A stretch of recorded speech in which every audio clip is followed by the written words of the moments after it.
At alam natin na nagsisinungaling ang Pangulo sa kanyang mga sinasabing na naman. Bakit?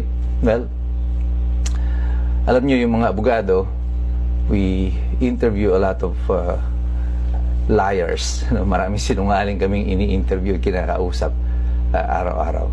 And you will only already notice or mapipick up mo na yung mga certain characteristics ng mga taong mahilig magsinungaling.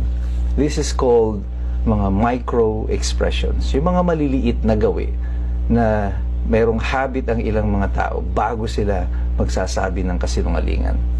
Sa kaso po ng ating Pangulo, mapapansin ninyo, mahilig siyang tumawa. He belts out a short laugh, a burst of laugh, bago siya magsinungaling.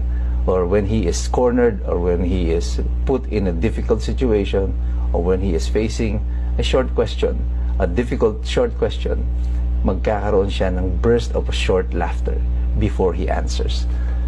Pansinin niyo po yan sa lahat ng kanyang mga interview na kung saan siya ay nagkakaroon ng pressure sa tanong.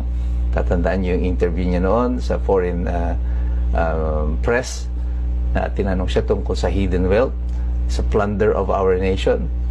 Tumatawa siya at sabi ng interviewer sa kanya, "What's so funny about the question?" Ito, yung pinakita nating video sa kasalukuyan. Tumatawa na naman siya.